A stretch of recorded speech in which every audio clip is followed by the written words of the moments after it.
Don't scroll. What if one of the lost tribes of Judah didn't disappear but ended up in Africa? Same skin, same blood. Who are they and where are they today? The answer may surprise you.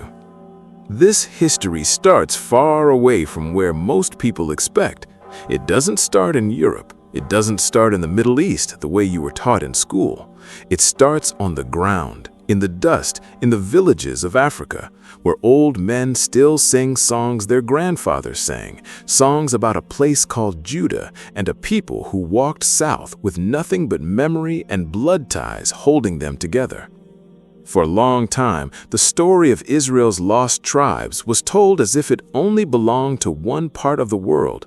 Books were written, maps were drawn, but nobody bothered to ask the elders in Ethiopia. Nobody sat down with the old men of Zimbabwe. Nobody listened to the mothers in Nigeria who still light candles on Friday nights without knowing exactly why their own mothers did it too. So let's slow down. Let's actually listen. Thousands of years ago, the land we now call Israel was split into two kingdoms. In the north, you had the Kingdom of Israel, made up of 10 tribes.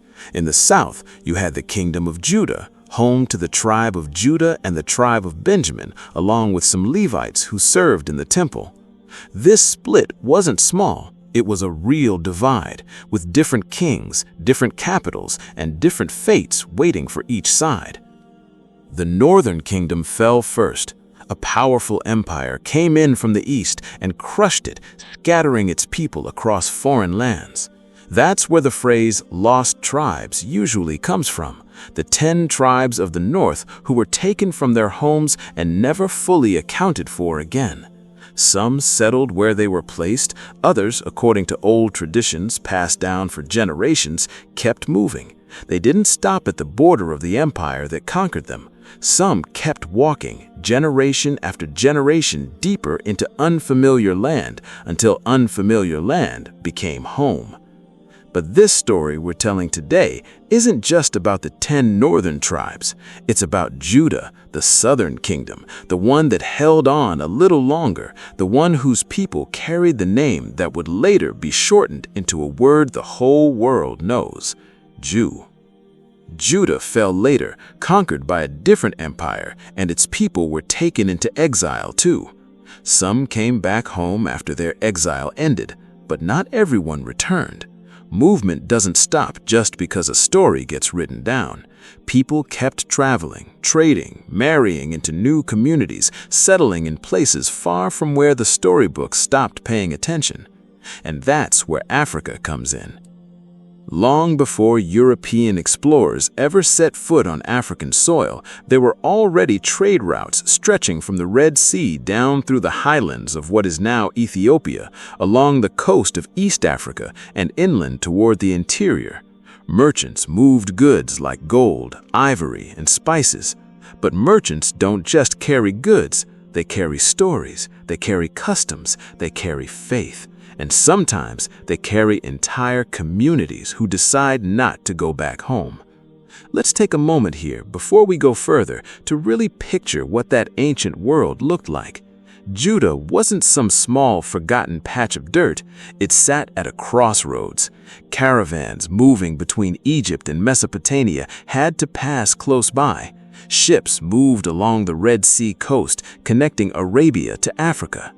Judah's people were traders, farmers, herders, and craftsmen, and like any people living along major trade routes, they moved. They traveled with caravans, they sailed with merchant fleets. Long before any exile forced them out, some of them were already living far from home simply because that's what traders did. So when conquest came, when armies swept through and kingdoms fell, the people who scattered weren't stepping into some completely unknown world. Many of them were stepping into networks their own ancestors had already built, trade routes they already knew, communities they already had contact with. And one of those networks led straight down into Africa. Let's start with Ethiopia, because this is where the story becomes the clearest, the most documented, and honestly, one of the most beautiful. In the highlands of Ethiopia, there's a community that has existed for longer than most empires you've ever heard of. They call themselves the Beta Israel, which simply means the House of Israel. For centuries, outsiders called them Falasha, a word that basically meant outsider or stranger, but that was never a name they gave themselves. They always knew who they were. They just weren't always believed. The Beta Israel kept the Torah. They observed the Sabbath with a strictness that would surprise a lot of people. They practiced circumcision on the 8th day, just like it's written in ancient law. They had priests, not rabbis in the way you'd find in Europe, but priests who carried out sacrifices the old way, the way it was done before certain later religious traditions even existed. Their form of worship looked almost frozen in time, like a version of ancient faith that never got the chance to evolve the way it did elsewhere, because they were isolated in the mountains, cut off from the rest of the Jewish world for hundreds and hundreds of years. Think about that for a second. While the rest of the Jewish world was scattered across Europe, the Middle East, and North Africa, developing new customs, new commentaries, new ways of interpreting the law, the Beta Israel sat up in the Ethiopian highlands, isolated by mountains and distance, holding on to a version of the faith that stayed remarkably close to its ancient roots. They didn't know about later religious writings that developed elsewhere. They didn't know about certain holidays that were added centuries after their ancestors had already left the story. They just kept doing what their grandparents did, generation after generation, in near total isolation. Now here's where the story gets even more interesting. Ethiopian tradition holds on to a legend about the Queen of Sheba, a powerful ruler who traveled north to meet King Solomon, the wise king of Judah's royal line. This wasn't just a fairy tale told to children. This was treated as the founding story of an entire royal dynasty. According to the legend, written down in an old Ethiopian text called the Kabra Nagast, the Queen of Sheba and King Solomon had a son named Menelik. When Menelik grew up, he traveled to Jerusalem to meet his father, and when he returned home to Ethiopia, he didn't come back alone. He came back with priests, with nobles, and according to the legend, with sacred items from the temple itself.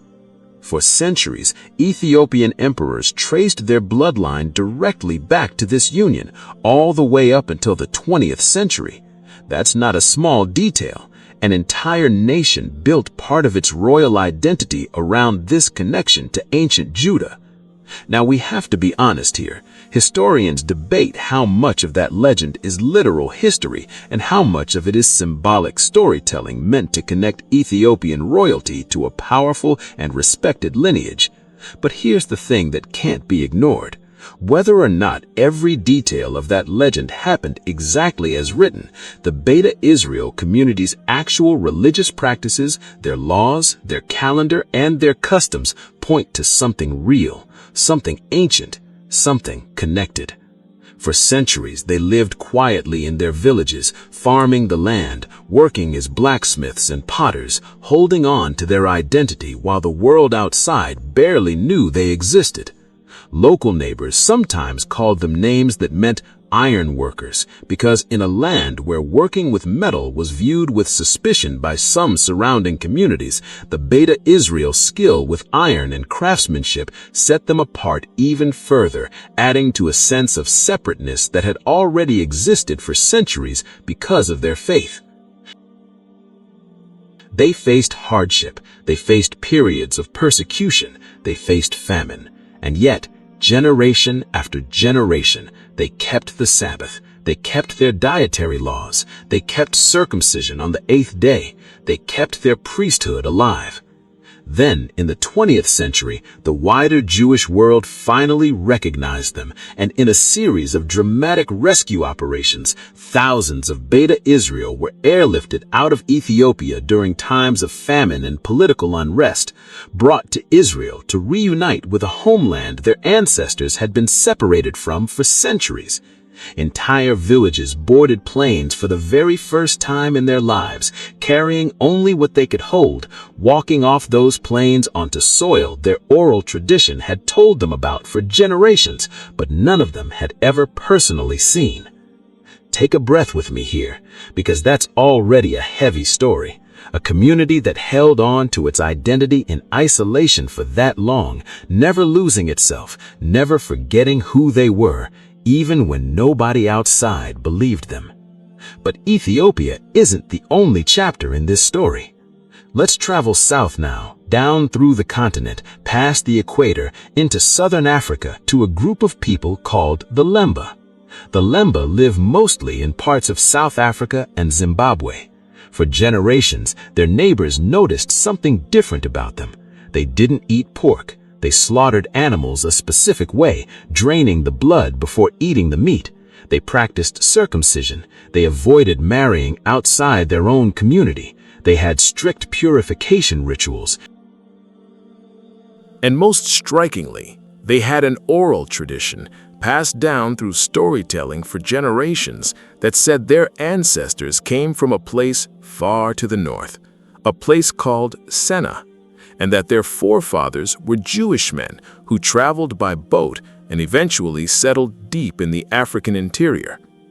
Their oral history describes a journey, ancestors crossing water, ancestors carrying a sacred object, ancestors settling and marrying into local African communities, but never fully letting go of certain laws, certain restrictions, certain practices that set them apart from their neighbors, even after generations of blending in.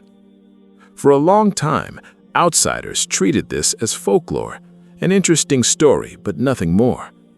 Missionaries who encountered the Lemba in the 1800s and early 1900s wrote it off as a coincidence, or assumed the Lemba had simply borrowed customs from Muslim traders passing through the region.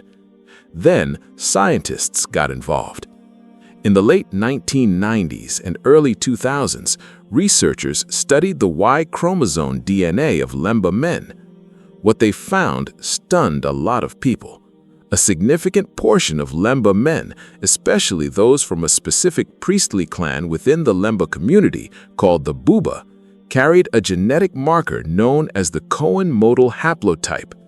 This marker is strongly associated with the Jewish priestly line, the Kohanim, the descendants of Aaron, brother of Moses.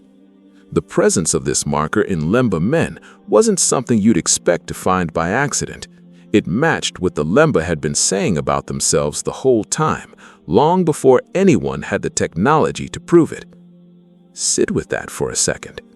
A community in the heart of southern Africa, thousands of miles from Jerusalem, had held on to an oral tradition of Jewish ancestry for generations, a tradition that was dismissed by outsiders as myth, until modern genetic science lined up with what their grandmothers and grandfathers had been saying the whole time. The Lemba call themselves the Black Jews of Southern Africa, and their story doesn't come from a legend about kings and queens like the Ethiopian tradition. Their story comes from trade. Ancient Jewish traders and travelers moved along the eastern coast of Africa, engaging in the ivory and gold trade, and some of them settled, married into local communities, and their descendants carried forward specific customs, even as language and outward appearance blended into the surrounding African population over the centuries. Their sacred object, according to tradition, was something called the Ngoma Langundu, a drum-like object believed to have served a role similar to the Ark of the Covenant, used in ritual and treated with intense reverence, only allowed to be handled by specific priestly members of the community. According to Lemba oral history, this object was carried during their long migration south, guarded fiercely, and used in ceremonies tied to war and worship. Some researchers have compared descriptions of this object to accounts of the Ark in ancient scripture, though this remains a subject of ongoing study and respectful debate.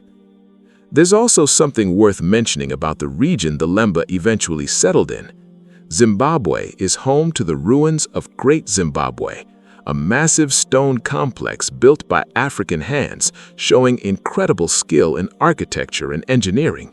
For years, colonial-era historians refused to believe that African communities could have built something so advanced on their own, and some even tried to credit outside groups, including speculating about ancient Israelite involvement, for its construction. Modern archaeology has firmly established that Great Zimbabwe was built by the ancestors of the Shona people, a purely African achievement that needed no outside credit. But the Lemba lived in and around this same region for centuries, adding yet another layer to the rich, complicated, and deeply African story of this part of the continent. What's not up for debate is this: the Lemba never stopped practicing their customs, generation after generation, in a place where nobody around them shared those customs, until modern science gave the world a reason to take a second look. Now let's move west, across the continent, to Nigeria, home of the Igbo people. The Igbo are one of the largest ethnic groups in West Africa, known for their language, their trade skills, their strong sense of community, and their long, layered history. Among the Igbo, there exists a tradition held by a portion of the population that traces their ancestry back to the tribes of Israel, specifically pointing to lineages like Gad, Zebulun, and Manasseh. This tradition isn't backed by the same level of genetic research that supports the Lemba story, and it's important to say that clearly. But what makes it worth talking about is the cultural pattern. Traditional Igbo practices, long before any contact with European missionaries, included practices that closely mirror ancient Israelite customs: circumcision on the 8th day, isolation of women during their monthly cycle, similar to ancient purity laws, mourning rituals that echo ancient customs, a structure of extended family and clan similar to the tribal structure of ancient Israel, naming ceremonies rooted in meaning tied to faith and destiny, similar to naming customs found in Hebrew scripture. Even certain traditional Igbo laws around inheritance and land division carry echoes of tribal land distribution systems described in ancient scripture. Some scholars believe these similarities came from later contact and blending of cultures over the centuries, especially as trade and migration connected different regions of Africa to each other and to the wider world. Others within the Igbo community believe these customs are proof of a much older, unbroken connection passed down since before written history in that region even began. When European missionaries first arrived in Igbo land in the 1800s, many of them wrote home in astonishment, describing how closely certain Igbo practices resembled what they read about in the Old Testament. Some missionaries assumed this was simply the hand of Providence preparing the Igbo for conversion. Others speculated there might be a deeper historical connection. That speculation never fully died out, and it's carried forward today by Igbo Jewish communities who see their return to Torah observance not as adopting something foreign, but as reclaiming something that was always theirs. Whatever the exact origin, what stands out is this: across completely different regions of Africa, separated by thousands of miles, unconnected to each other for most of recorded history, you find communities holding on to customs that echo the same ancient source. That's not something you can easily wave away as coincidence. Now let's go east to Uganda and talk about a community called the Abayudaya. The story of the Abayudaya is a little different from the others. Their community formed roughly a century ago when a Ugandan military and political leader named Seme Kakungulu, after years of exposure to different faith traditions brought by missionaries, made a decision to follow the laws of the Torah as closely as he understood them. He gathered followers around him, and over time, that community grew, deepened its practice, and became fully recognized as a Jewish community. Kakungulu was a fascinating figure. He had been a powerful military leader under British colonial administration, but as he studied scripture more deeply, he grew convinced that the version of faith brought by missionaries had strayed from the original laws written in the Torah. He made the decision to circumcise his own sons according to Jewish law, and from there, his community began building a life around the Sabbath, dietary laws, and Torah study, largely on their own, with limited outside contact for decades. Now, some people might say this doesn't fit the same category as the Abba Yudaya, the Beta Israel, or the Lemba, since the Abba Yudaya's Jewish identity formed more recently rather than being traced back thousands of years through unbroken tradition. That's a fair point, and it deserves to be said honestly rather than blended into the oldest stories. But what makes the Abba Yudaya's journey worth including here is what it shows us. Even in modern history, communities in Africa have been drawn toward the same ancient faith, the same practices, the same laws written thousands of years in Judah, independently choosing to walk that path without needing convincing from outsiders. The Abba Yudaya survived incredibly difficult periods, including years under a brutal dictatorship when practicing their faith openly was dangerous. Many were forced to hide their observance. Synagogues were destroyed. Yet after that dark period ended, the community rebuilt, and today they have multiple synagogues, their own religious leadership, and a growing number of young people committed to carrying the tradition forward.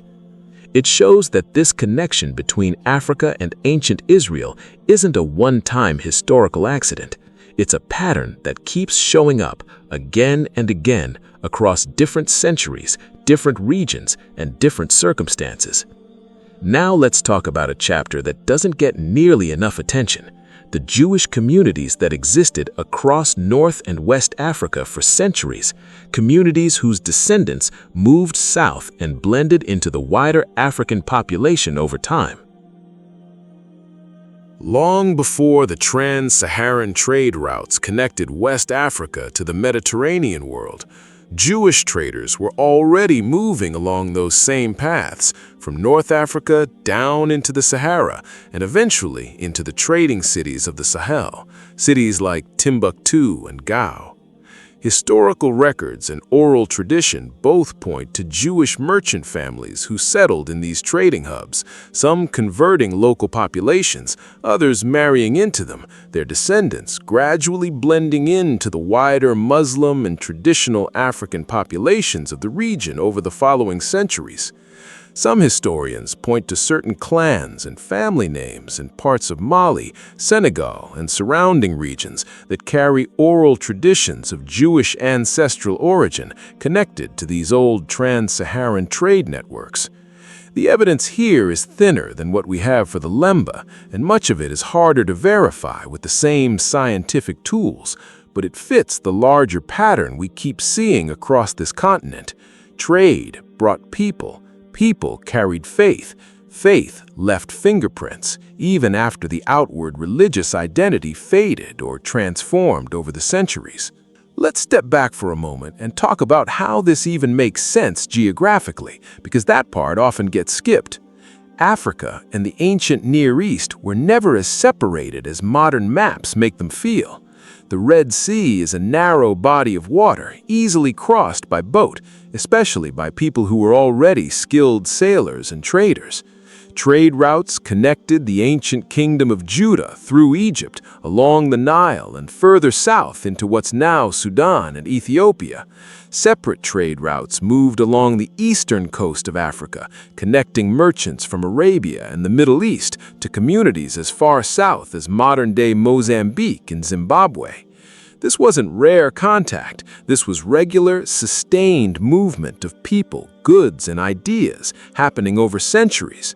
When a kingdom falls, when a people get scattered, when families are broken apart and forced to survive in unfamiliar territory, the ones who scatter don't just vanish into thin air. They go somewhere. They rebuild somewhere. And given how connected Africa already was to the ancient Near East through trade, it only makes sense that some of those displaced people ended up settling deep within the African continent, blending into new communities while holding on to fragments of where they came from. Over the centuries, language changes, skin tone shifts as generations intermarry into local populations, outward appearance transforms, but certain things are harder to erase. Ritual, law, sacred practice, the things a community protects, even when they don't fully remember why they protect them. Think about how a family recipe survives. Nobody sits down and writes an official document explaining why grandma adds a certain spice at a certain point. It just gets passed down, hands teaching hands, generation after generation, until nobody remembers exactly where it started, but everybody still does it because that's simply how it's done. Religious law and custom work the same way, just on a much larger and sacred scale. A community doesn't need a history book to keep the Sabbath. They just need one grandmother teaching one daughter who teaches her own daughter over and over for thousands of years. That's exactly what we see across Ethiopia, Southern Africa, Nigeria, and beyond. Fragments, echoes, threads connecting back to something much older than any of us. Let's talk a little bit about why this history got overlooked for so long, because that matters too. For centuries, the story of the Jewish diaspora was almost entirely told through a European lens. Historians focused on Jewish communities in Spain, in Eastern Europe, in the Middle East, because those were the communities most connected to the historians doing the writing.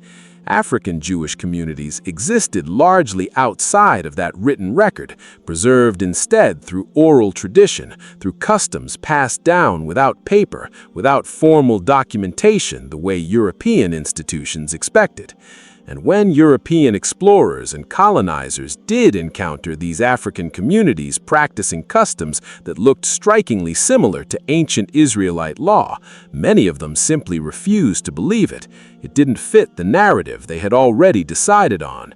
Some colonial-era writers assumed any advanced practice or belief system found among African communities must have come from outside influence, refusing to give credit to the idea that these communities could have preserved something ancient entirely on their own, or could have been part of the same ancient story all along. That bias shaped how history was recorded for generations. Stories like the Lemba's oral tradition were dismissed as fantasy for decades before science finally gave them the respect they deserved. Stories like the Beta Israel's connection to ancient Judah were treated with suspicion for years before they were finally formally recognized.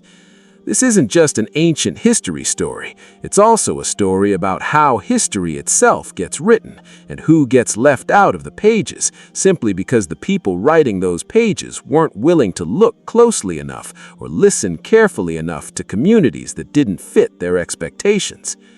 So where are they today, the descendants of these ancient communities? The Beta Israel of Ethiopia are largely living in Israel today after decades of migration, though a smaller number remain in Ethiopia, continuing their practices in the villages their ancestors called home for centuries. Many who made that journey to Israel have spent the decades since working to preserve their unique Ethiopian Jewish traditions, even while integrating into wider Israeli society, holding on to their own melodies, their own style of prayer, their own version of history that stretches back long before the modern state around them existed. The Lemba of southern Africa still live primarily in South Africa and Zimbabwe, continuing many of their customs, now proudly recognized by much of the scientific and historical community as carrying real documented ties to ancient Jewish priestly lineage. Lemba cultural organizations today work actively to preserve their history, teaching younger generations about the Ngoma Lungundu, about their dietary laws, about the long journey their ancestors' oral tradition describes. The Igbo Jewish community continues to grow in Nigeria, with synagogues now established in cities like Abuja, communities that study Hebrew, observe the Sabbath, and hold on to a heritage they believe was always theirs, waiting to be reclaimed. Young Igbo Jews today are documenting their own history, building relationships with Jewish communities around the world, and working to formalize recognition of their ancient ties. The Abayudaya continue to thrive in Uganda, fully recognized with their own synagogues, their own religious leaders, and a community that continues to grow with each passing year, welcoming visitors from around the world who come to learn about their unique journey. What ties all of these stories together isn't a perfect, unbroken paper trail. History rarely gives us that kind of neat, tidy proof, especially when we're talking about communities that were scattered, oppressed, or simply overlooked by the historians who wrote most of what we now call recorded history. What ties these stories together is something deeper, a pattern of survival, a pattern of memory that refused to die, even after thousands of years, even after conquest, even after being forgotten by the outside world. These aren't just old legends meant to entertain. These are living communities, real people, walking the streets of Addis Ababa, farming the hills of Zimbabwe, praying in synagogues in Lagos, raising their children in Uganda, all carrying pieces of a story that started thousands of years ago in a small, fiercely determined kingdom called Judah. Picture it for a moment. A mother in the Ethiopian highlands, centuries ago, lighting a lamp on a Friday evening, teaching her daughter the same blessing her own mother taught her. Neither of them ever seen Jerusalem, neither of them needing to, because the flame carried the memory forward. A Lemba priest, generations ago, wrapping the Ngoma Lungundu carefully, passing down instructions on how to carry it, how to guard it, how never to let outsiders touch it, keeping a promise made long before he was even born. An Igbo grandfather teaching his grandson the meaning of a naming ceremony passed down through his own father, never fully certain where it began, only certain that it mattered and that it must continue. That's the real weight of this story. It's not about proving every detail with a stack of paperwork. It's about recognizing a pattern of devotion that stretched across thousands of miles and thousands of years, carried not by kings or armies, but by ordinary families refusing to let go of who they were. The tribe didn't disappear. It scattered. It adapted. It survived in ways that took different shapes across different lands, but the thread never fully broke. And maybe that's the real lesson buried underneath all of this history. Identity doesn't require everyone else to recognize it in order to be real.